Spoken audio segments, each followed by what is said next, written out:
pas du tout dans la mystique, parce qu'il était toujours pas mystique, très allergique à la mystique. C'est bizarre, parce qu'il était pourtant très spirituel, mais alors, fallait pas lui parler d'enseignement mystique, rien, fallait pas lui parler.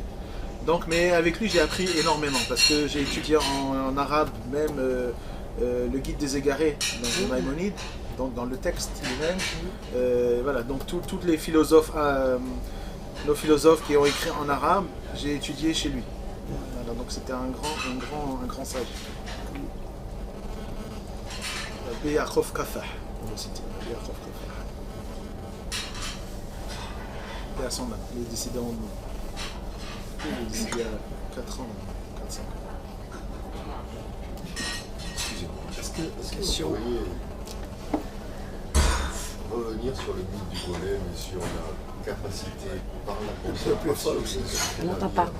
Non, moi j'ai entendu. Alors il a demandé est-ce que je peux revenir sur le mythe du golem. Du golem, c'est pas un mythe.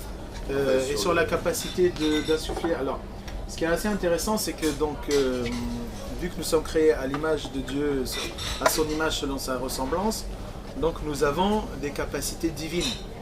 De la même manière que Dieu crée, nous pouvons créer. C'est pour ça que notre parole est appelée Davar aussi comme Dieu, la parole de Dieu, Davar. Et Davar, ça veut dire en hébreu aussi une chose. Ça veut dire la parole, mais ça veut dire une chose. Parce que la parole crée. Dieu a parlé. Il a dit voilà, Yehi or wa yehi or, soit la lumière, etc. Bon bref. Mais à la différence de Dieu, nous ne sommes que des co-créateurs. Nous sommes de la deuxième main, si vous voulez.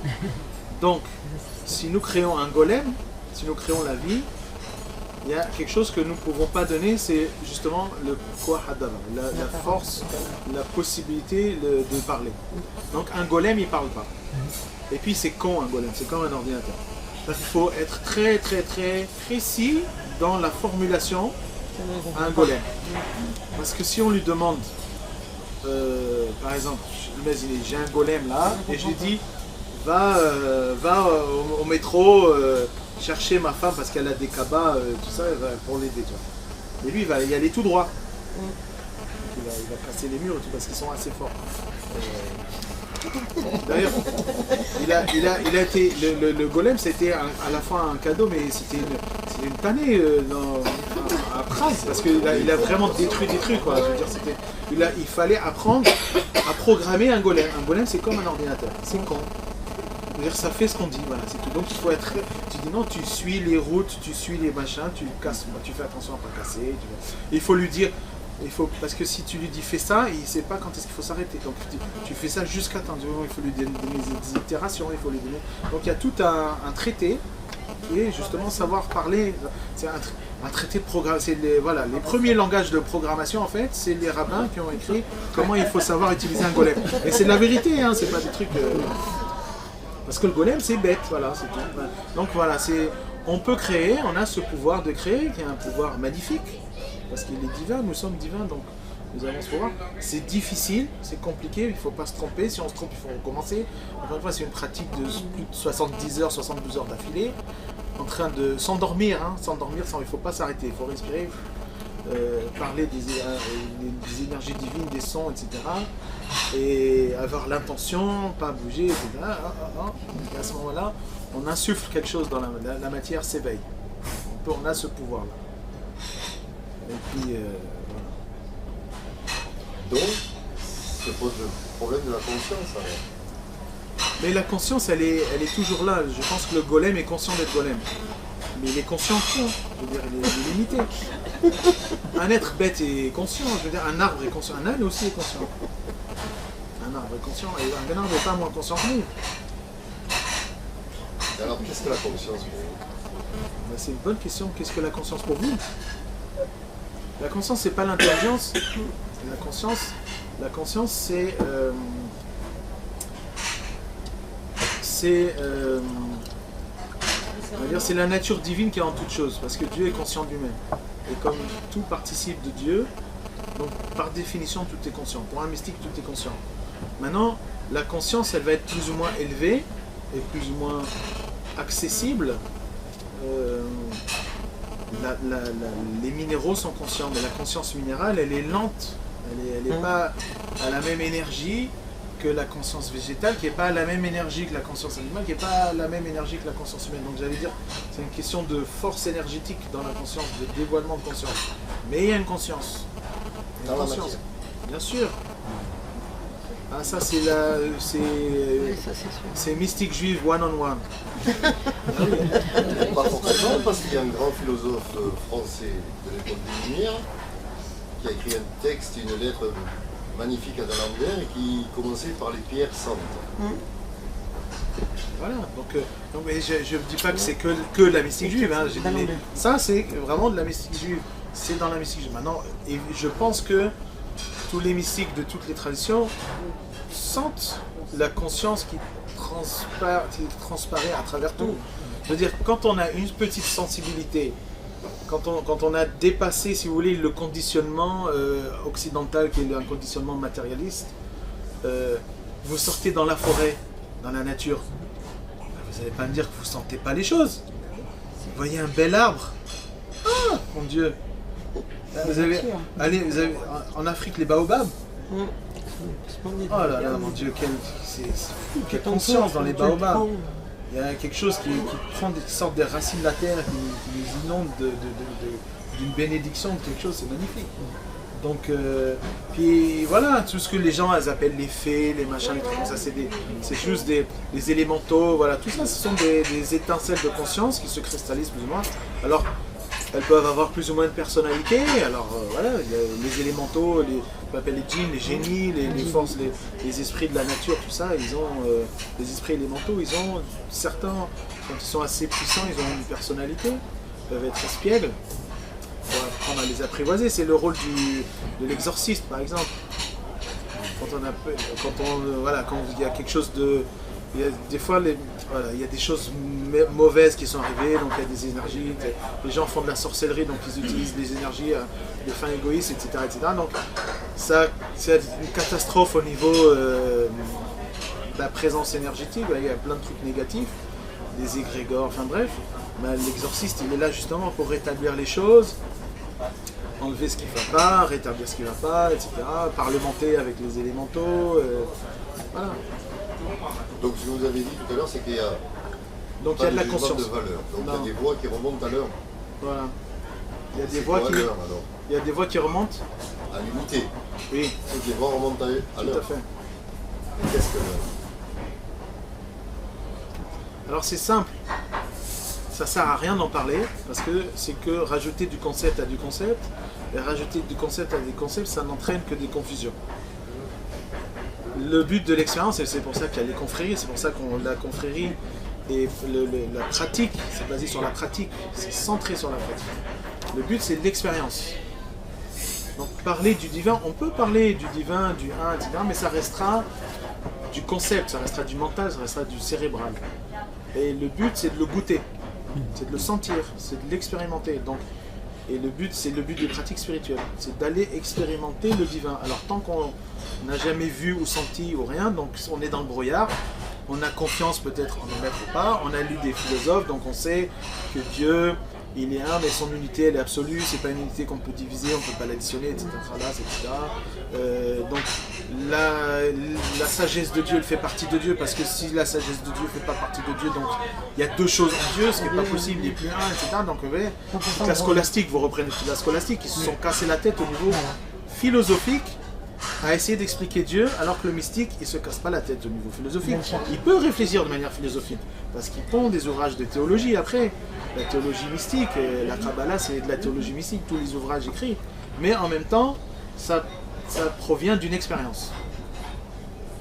C'est pour ça que les kabbalistes, et ça tue mes collègues à l'université, les kabbalistes, ils peuvent utiliser des symboles différents. Par exemple, on dit, on va... Oh, mais là, c'est chaud.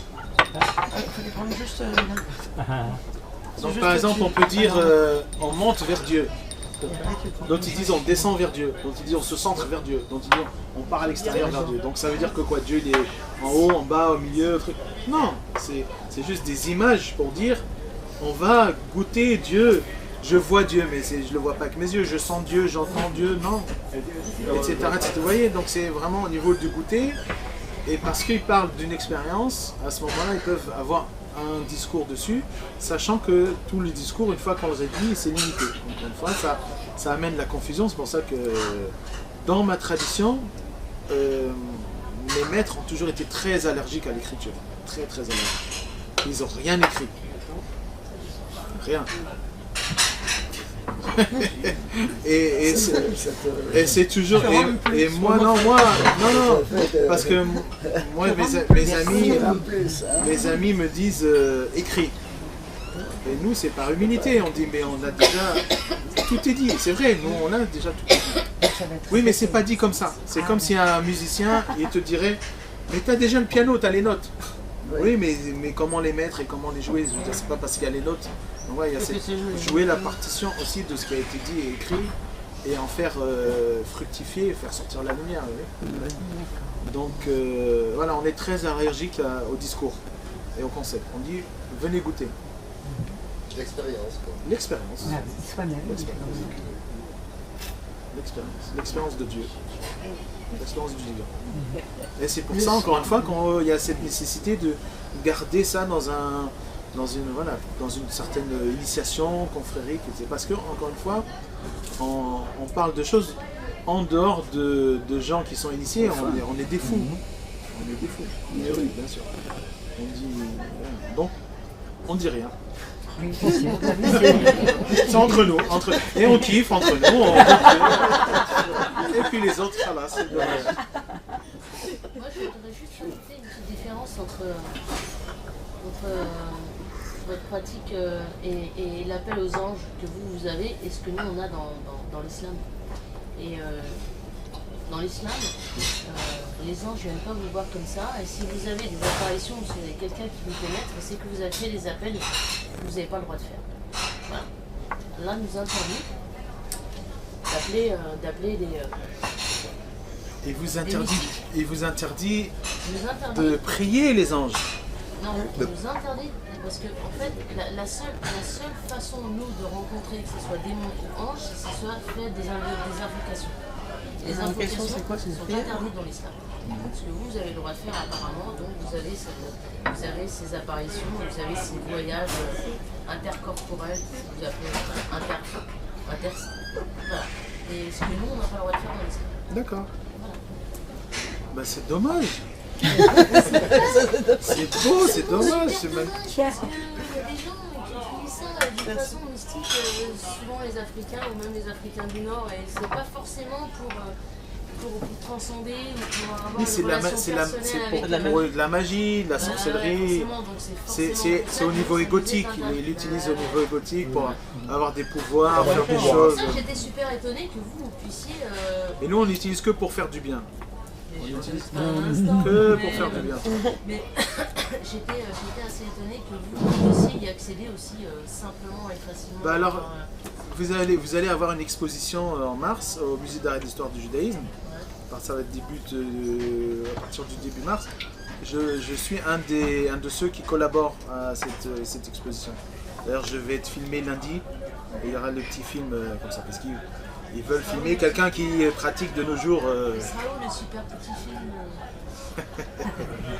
Donc voilà, il sera dans l'exposition. Et justement, là vous verrez comment dans le judaïsme, tout au long de l'histoire et des différentes aires culturelles du judaïsme était, on a invoqué des anges, on a repoussé des démons, c'est-à-dire que les démons c'est pas pour les invoquer, mais en général il y a la science, la démonologie, pour pouvoir diagnostiquer quand il y a des attaques et pouvoir écrire par exemple des protections contre certains démons, ou bien leur demander de partir gentiment quand ils ont été invités par des gens malfaisants, etc. Ouais. Donc il y a toute une science, une angéologie, une démonologie. C'est très important pour mon mari puisque je suis sa succube. Mais Gabriel, c'est le messager. L'opérette. Gabriel, c'est un des messagers de Dieu, mais c'est pas. Oui, mais il y en a plusieurs. Beaucoup. Il y a Michael et il y a Raphaël. Les trois anges qui sont venus voir Abraham, notre père à la Shalom. Donc c'était Gabriel, Michael et Raphaël. Gabriel joue un rôle. Et Gabriel, lui, c'est un ange martial. Donc certes, il annonce, certes, il est dans le secret de Dieu, mais en même temps, c'est l'ange qui a été zigouillé Sodome et Gomorrhe. Exactement. Ah oui. C'est un ange martial. C'est un ange qui a la connaissance comme tous les anges, mais il est martial. Nous, on a des anges vraiment spécifiés dans la connaissance. Un des anges de la connaissance, c'est Raziel. Raziel qui veut dire le secret de Dieu. Raziel. Raziel, c'est celui qui a dévoilé ou révélé Sefer Yetzira, le livre de la création, à notre père Abraham, le patriarche Abraham. Shalom. Et donc c'est le Sefer Yetzira qui nous enseigne comment faire créer le golem. Cette science-là, elle est dans ce livre. Caché, hein, il faut être initié pour comprendre. Sachant que, alors c'est très... Nous, on a toujours glissé des erreurs intentionnelles dans les livres mystiques. Toujours. Il y a toujours des erreurs. Alors pour nous, elles sont évidentes. Et pour le non-initié, Khalas, il ne voit que du feu. Bien sûr. Oui. Et j'ai des collègues à l'université en Israël ou ici, spécialistes de la mystique. Alors ils disent mais je comprends pas, ce manuscrit dit ça, ce manuscrit dit ça. Tu fais exprès. Ben je ne veux pas lui dire parce que. Ah oui, ah bon, oh là là. Ça doit être des erreurs de copistes ou des. Ah, moi je sais des choses malheureusement, enfin heureusement pour moi et malheureusement pour eux, ils tueraient pour savoir, s'ils savaient, voilà. Ils ne savent pas que ça existe. On a encore des copies authentiques de certains livres qui ont été mal transmises et qui existent, c'est du n'importe quoi ce qui a été trouvé dans les manuscrits. Et dans notre confrérie, elles sont encore bien... vraiment, ça n'a rien à voir, quoi. C'est la différence entre... j'allais dire un bon fromage maturé comme ça, authentique, au lait cru, bio, machin, et puis voilà, du fromage industriel McDo en plastique. Voilà, c'est la différence. Il y en a un qui vous nourrit, l'autre on a envie de dégueuler. Voilà.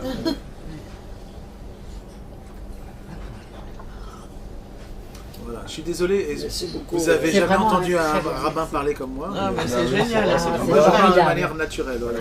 Merci beaucoup.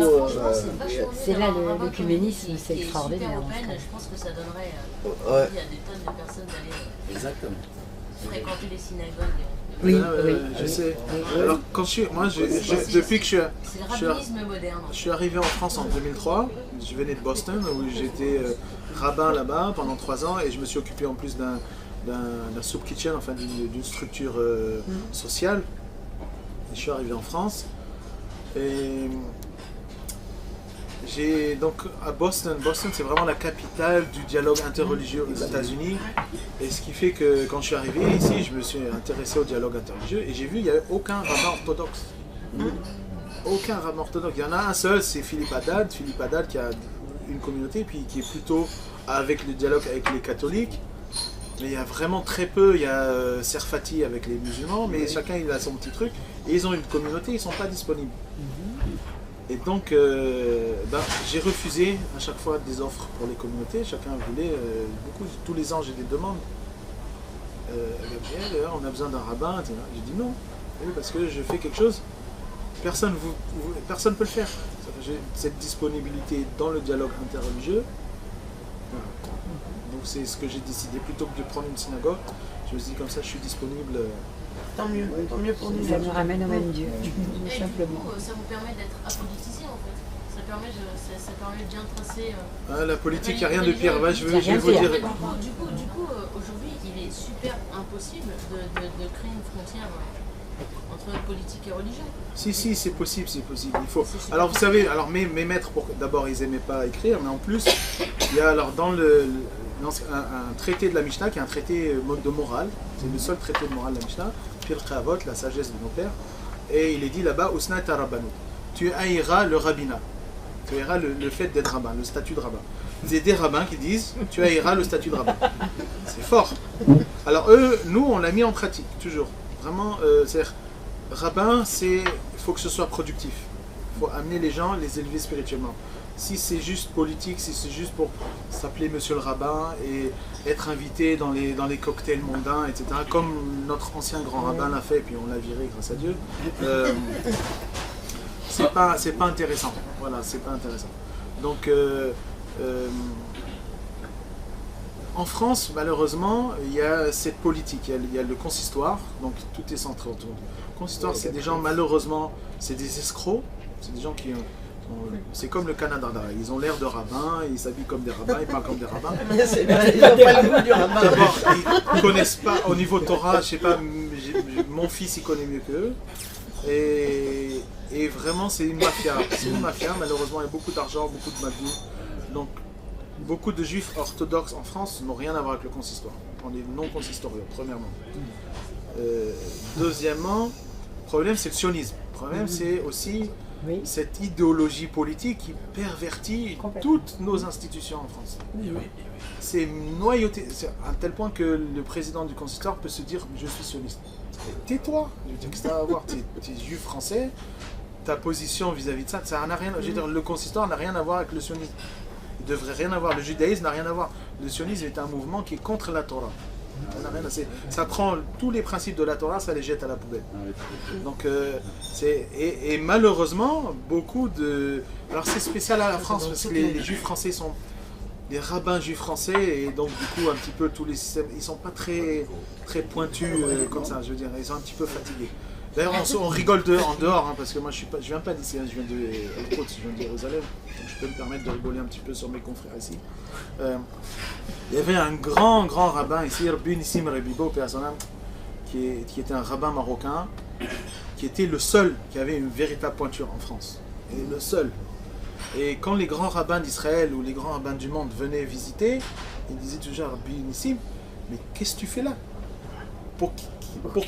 Qu'est-ce qu'ils ont fait pour te mériter? Laisse-les au niveau genre... Voilà, malheureusement, donc on est très loin du judaïsme anglo-saxon, il y a vraiment une pertinence de la pensée. Les rabbins anglo-saxons produisent par exemple ce qu'on appelle éco-kashrut, maintenant une conscience de la Torah au niveau écologique, au niveau de la terre, qui existe. Mais voilà, ils ont c'est pas juste de la technique, c'est pas juste savoir est-ce que ça c'est cachère, ça c'est pas cachère. Monsieur le rabbin, alors pour la petite histoire, vous savez, on mélange pas le lait et la viande, donc c'est une dame, elle vient voir le rabbin, elle dit monsieur le rabbin, j'ai une casserole de lait, il y a du lait qui s'est projeté, qui est tombé dans ma casserole de viande, qu'est-ce que je fais? Le rabbin dit, tu jettes la casserole de lait. Mais non, mais vous n'avez pas compris, c'est la casserole, c'est le lait qui est éclaboussé là. Tu jettes le lait. Pourquoi? C'est lui qui a commencé. C'est excellent. Je m'attendais à ça. Enlève le fautif, quoi. Enlève le fautif.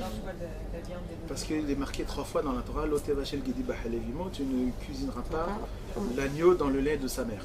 En fait, c'est-à-dire que la viande et le lait participent de 2 principes qui sont très différents. Le lait, c'est un principe de vie, et la viande, c'est un principe de mort. C'est-à-dire que la mort, la viande nous a été autorisée, c'est une autorisation exceptionnelle. A priori, on ne devrait pas prendre la vie d'un être humain, enfin d'un animal. Pour moi, c'est un être vivant, conscient, avec une conscience, pour se nourrir. Mais c'est une permission que Dieu nous a donnée parce que, encore une fois, l'humanité, c'est une progression. Il y a des choses qui sont permises, même si plus tard, elles seront interdites. Donc pour l'instant, les gens se la permisent toujours, c'est toujours permis, mais à un moment, on va se l'interdire. Comme dans la Torah, par exemple, la Torah va donner des lois, par exemple, sur l'esclavage. Ça ne veut pas dire qu'on va soudainement, parce que la Torah codifie l'esclavage, qu'on va se mettre à refaire des esclaves. C'est ridicule. On est arrivé à un niveau, l'humanité est arrivée à un niveau où il n'y a plus besoin d'esclaves. Donc on s'est libéré de ça. Donc c'est pas parce que la Torah codifie l'esclavage qu'on va faire des esclaves. Pareil, la polygamie, pareil, plein de trucs. Et donc on arrive aussi à un niveau où la Torah codifie la consommation de viande, mais on va arriver à un niveau où on va moralement, éthiquement, on ne va plus consommer de la viande. Mais donc, comme vous comprenez, c'est très différent du lait. Le lait, c'est un principe de pureté et principe de vie. Et mélanger un principe de mort avec un principe de vie, spirituellement, ça amène la cruauté au cœur. Et tout le but, c'est d'enlever la cruauté du cœur de l'homme. La cruauté, c'est l'égoïsme. On veut être dans l'altruisme, dans l'amour. Donc voilà, donc on sépare, c'est symbolique, mais en même temps, il y a quelque chose de spirituel dedans. On sépare les 2 principes. Énormément. Alors, et vous avez dit, je suis scientifique, j'ai bien compris. Je fais des expériences, donc j'ai une approche scientifique. Bien sûr. Donc, Non, mais le scientifique, ça veut dire reproductible. j'ai compris. Donc, si vous savez modéliser, vous êtes scientifique, de fait. Bien Vous avez sûr, une oui. approche scientifique. Donc, par rapport à ce que vous avez dit, qui est passionnant, et par rapport aux évolutions de la science aujourd'hui et à ce qu'on découvre aujourd'hui, que pensez-vous de l'évolution quantique de la science par rapport à ce que vous venez d'expliquer? Oui, mais la science et la spiritualité, même si la spiritualité c'est une science, ce sera jamais la science comme on dit, parce que la science, elle n'est là que pour examiner ce qui est examinable avec des instruments qui sont des instruments matériels. On arrive à l'extrême limite, c'est le quantique, après on ne peut plus rien faire, parce qu'on n'a plus d'instruments. Donc, mais la spiritualité utilise un autre instrument qui est l'être humain. Donc on est dans la science de sa nature profonde, de son essence profonde. Et on est à la fois objectif et subjectif, vu qu'on est à la fois l'instrument avec lequel on va analyser soi-même. Donc on est dans l'auto-objecto-subjectivité. Vous voyez, c'est un petit peu complexe. Et donc, mais au niveau scientifique de la science matérialiste, on peut essayer de trouver des protocoles qui donnent un hint, c'est-à-dire en deuxième main, qui donne une quoi, comment tu dis en français? Un objectif. Non, une Un évolution. hint, c'est un clin d'œil, enfin, Ouais, je veux dire, c'est une un- allusion à. Ouais, voilà. Une allusion à. C'est-à-dire que on peut pas l'avoir avec des instruments matériels, une idée sur le spirituel, bien sûr, mais de deuxième main, on peut imaginer des protocoles qui prouvent qu'il y a quelque chose qui existe au niveau spirituel, même si on ne peut pas le mesurer. Ça, on est dans les neurosciences, on commence à produire des En protocoles archéologie, comme on ça. Je veux apprend. dire, c'est assez intéressant. C'est assez intéressant. Et justement, là, on voit toute l'intelligence humaine de vraiment chercher des protocoles qui permettent de donner, voilà, de dire il y a quelque chose qui existe. C'est vrai qu'on ne peut pas le mesurer quantitativement parce qu'on est dans la qualité, on n'est pas dans la quantité. Malgré tout, voilà, il y a des effets secondaires qui transparaissent sur la matière. Mon maître à moi, qui s'appelait Daniel Beresniak, disait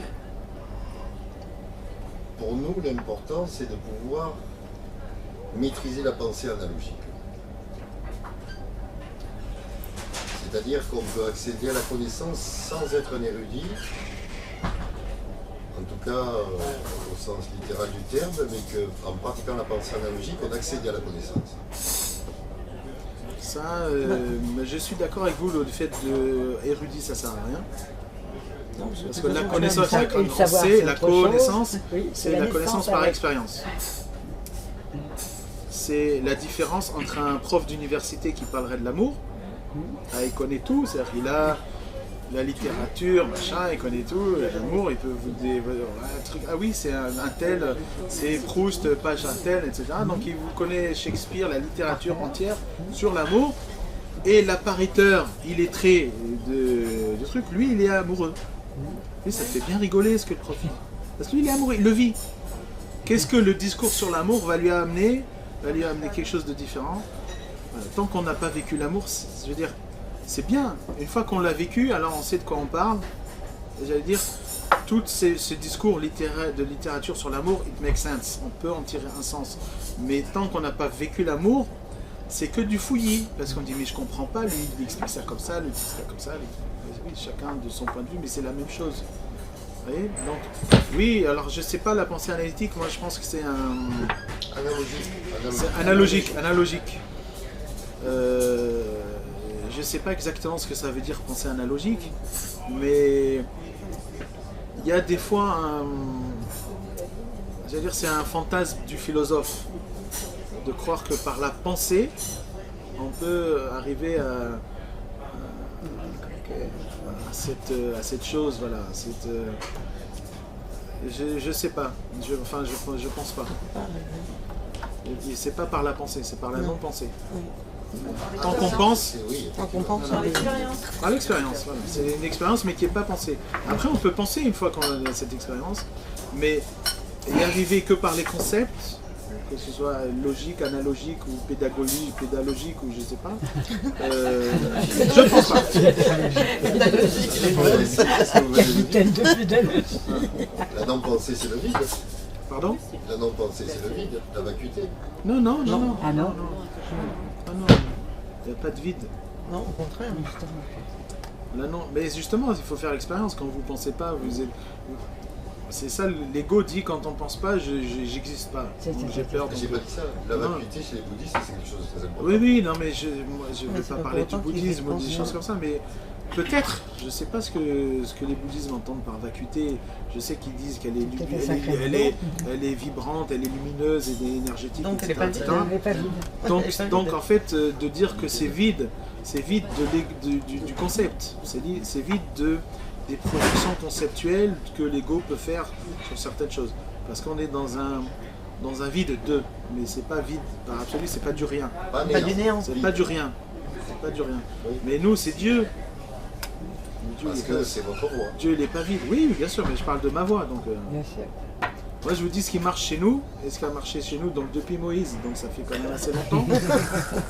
C'est authentique parce que ça marche. Mes maîtres étaient des gens totalement réalisés et magnifiques et remplis d'amour et voilà, des puits d'amour, de sagesse. Voilà, donc c'est des choses grâce à C'est Dieu. très beau, mais vous acceptez qu'il y ait votre voix alors. Mais évidemment, j'ai jamais dit qu'il n'y en a qu'une.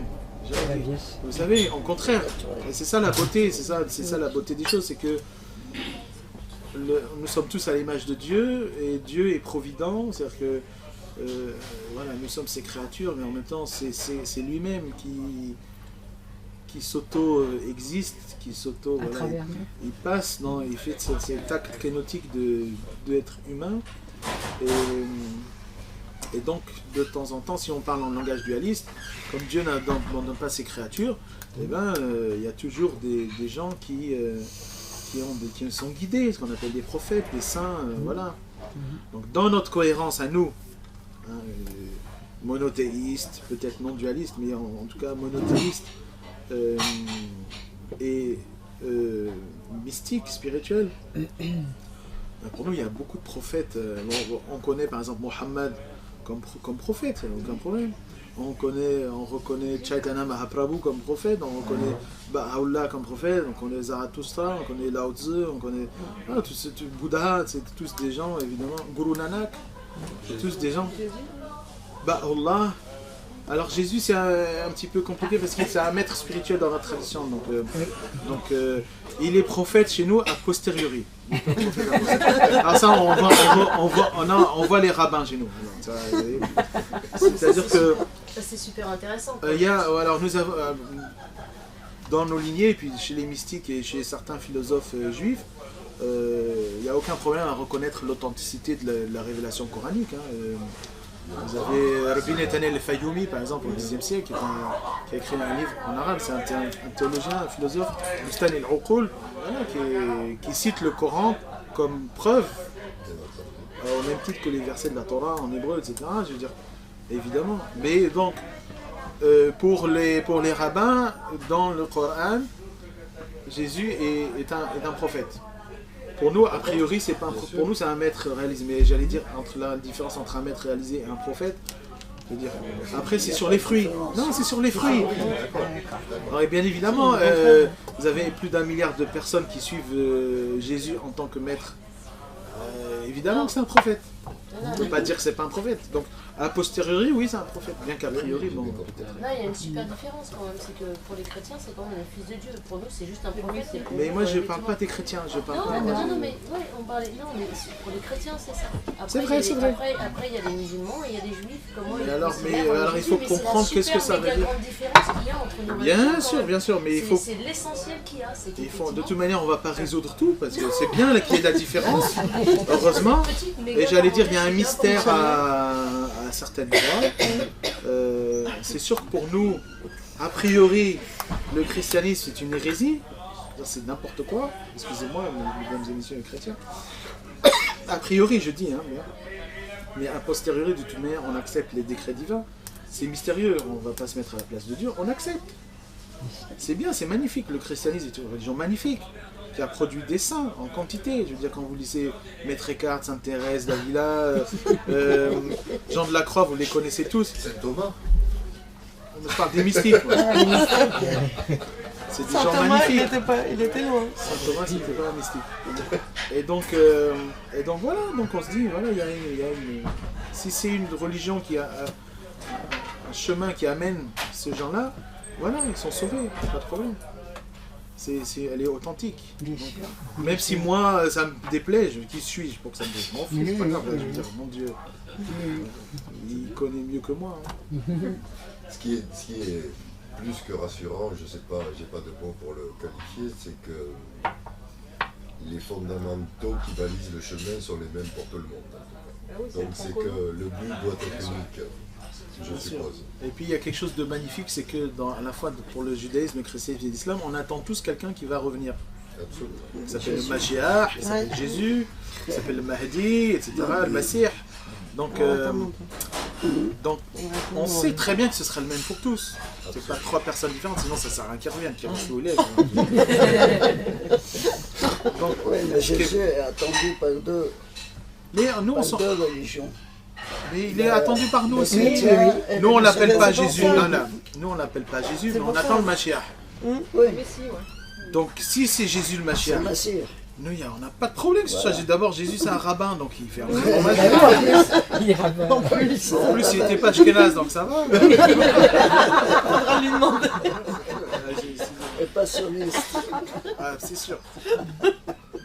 Bon, je voulais vous dire que la première conférence qu'on a faite cette année, le Grand Orient Arabe Œcuménique, il n'a pas de nom œcuménique uniquement parce que juifs, chrétiens, musulmans, mais dans notre loge et dans nos loges au Moyen-Orient et ici à Paris, on a dans nos symboles ajouté l'islam. C'est-à-dire qu'on fait référence à tout ce qui est initiatique des Druzes, des chiites, des alaouites, qui ont des symboles et des rituels qui ressemblent aux symboles et rituels de la franc-maçonnerie. Cette année-là, on a invité déjà un archiprêtre orthodoxe qui nous a fait une conférence il y a 2 mois. Là, on a eu l'honneur de t'avoir pour le judaïsme. Au mois de mai, on fait une conférence avec un imam. Et au mois de juin, on invite un grand maître vaudou qui n'a rien à voir avec le monothéisme, mais c'est tellement intéressant. Ils ne sont pas non monothéistes. Non, ils sont monothéistes parce qu'ils sont ils travaillent avec les lois. Hein, ils travaillent avec les... Voilà. Et dans un an, on réunit tout le monde. Des trucs initiatiques. Oui. Voilà. C'est ce qui nous intéresse. Je connais bien le vaudou. Donc je vous enverrai à tous, comme d'habitude, des invitations, mais j'espère que plusieurs ne sont pas venus et c'est là où... Tant pis pour eux, surtout. Tant pis pour eux, mais je crois qu'on va changer de formule, c'est-à-dire que ceux qui veulent venir assister, ils envoient le chèque à l'avance, et ensuite on verra quoi. Alors qu'ici, vous payez directement au restaurant. Voilà. Si vous avez des questions sur... C'était vraiment super. On se sent vivant. Voilà, j'espère que ça vous a plu, que vous avez appris des choses. Merci. Beaucoup. Oui, très vivant, très... Ouais. Ma femme me dit toujours, sois plus rabbinique. Mais j'ai dit, mais mes maîtres, ils étaient comme ça aussi, ils étaient pas... Ils cherchaient pas les honneurs, ils cherchaient pas à se construire un personnage. On est très... Alors en Orient, il y a le personnage de Nasr al-Din Hodja. Mes maîtres sont un peu comme ça, un petit peu, des fois, un peu fous. Oui, mais... C'est de la folie sage. Voilà, c'est une folie, ça. Fructueuse. Il paraît qu'être sérieux, c'est ne jamais se prendre au sérieux. Voilà, nous, on prend l'humour très au sérieux. L'humour de début incite au sourire, à la joie et à la détente. Et qui dit détente dit ouverture Et vous êtes et combien en réception. nombre? On est combien en nombre? On est un. On n'est pas beaucoup en nombre. Encore une fois, c'est pas la quantité, c'est la qualité. Alors, il y a très peu le nombre de maîtres dans le monde, c'est moins que les 10 doigts de la main.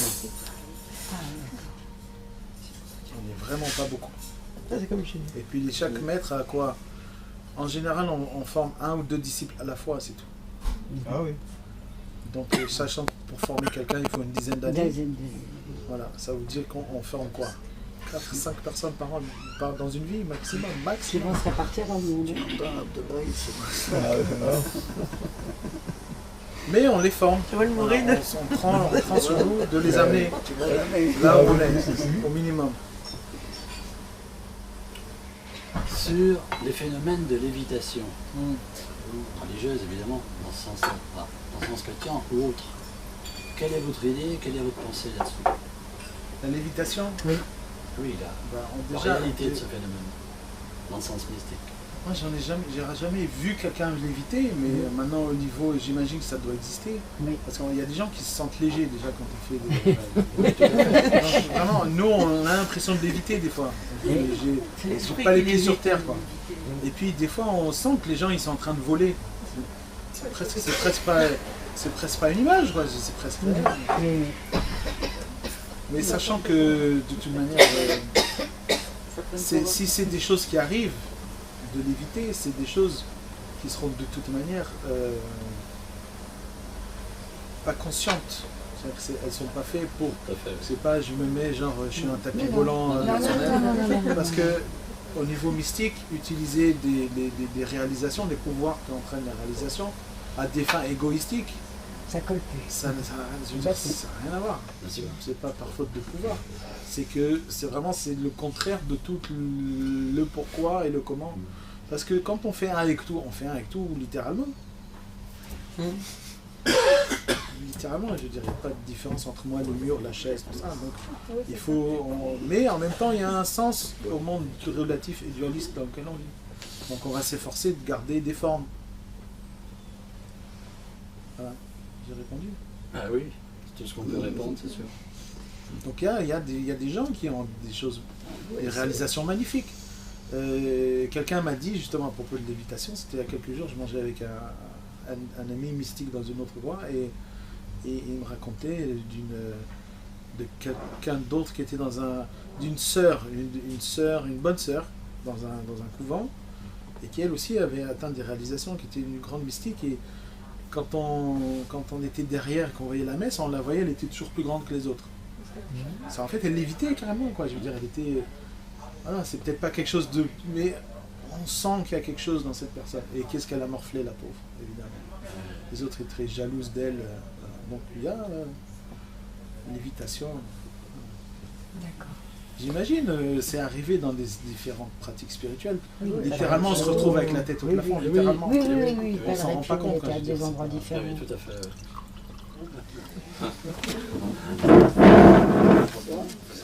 Merci. Merci beaucoup.